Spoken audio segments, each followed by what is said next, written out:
Ito po mga bossing ko, isa sa mga pinakamaganda, pinakamaswerte na ating ilalagay sa ating center table upang sa ganon masigit tayo na makatrack ng swerte lalo-lalo na sa kaperahan, kasaganahan mga bossing.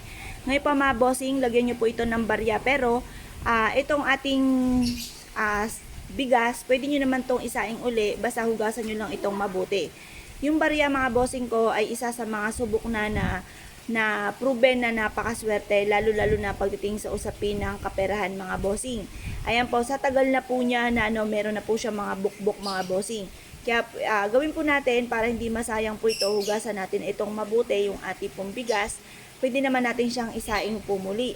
At or kaya po, pwede rin naman po kung kayo ay magpapauso kagaya nito, isama nyo po unti-unti ang ating bigas para hindi po siya masayang, at least nagamit po natin mga bossing ko sa ating kung kakainin po ninyo or kaya po ay nagamit natin sa pampaswerte. Subok po ito na napakaswerte basta't may 100% kang paniniwala sa mga ganitong mga pamamaraan.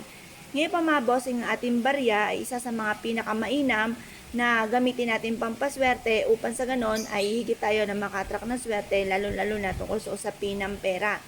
Ang barya ay metal, sinasabi nila na kapag gumamit ka ng metal ay masigit daw po kayo na makaka-attract ng swerte sa pera.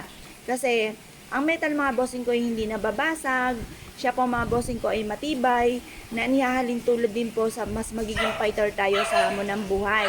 Tapos ang silver ay nagtataboy ng mga kamalasan, ang gold ay for abundance mga bossing.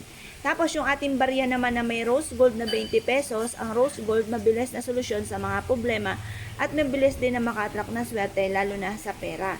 Ngayon pa mga bossing, mag-wish lang kayo na hawak nyo po itong boteng ito.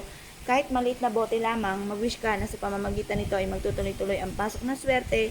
Hindi na kayo muling mamalasin pa, puro swerte ang darating sa buhay ninyo. At ito po ay mapapasin ninyo na lagi kayo i-aadya ko sa lagi kayo ay suswertihin. Proven po ito na napakaswerte, basta habang kayo ay nagwi-wish, naka-mindset na po sa inyo na kayo po ay simula na ito ng tagumpay, hindi na kayo mamalasin, puro swerte ang darating.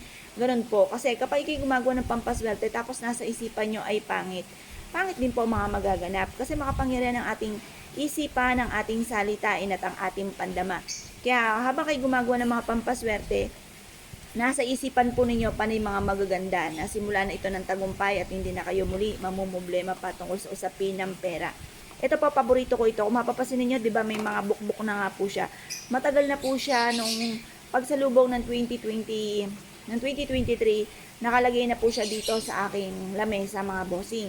Kaya ito po, ilang buwan na rin na nakalagay po dyan, kaya meron na po siyang ganyan. Pero masasabi ko lamang, subok ko na po ito na napakaswerte mga bossing. Basta positive ka lamang. Kahit may mga dumarating sa inyong mga pagsubok, laban lamang sa hamon ng buhay. Lagi kayong hingi ng dasal, lagi kayong hingi ng gabay, na kayo po ay matapos na kung ano man ang mga pagsubok na pinagdadaanan at makamtan nyo lahat ang inyo po mga pinapangarap. Kaya kung kayo pininiwala at nais po itong gawin, ay siya mga bossing, good luck po sa inyo po lahat.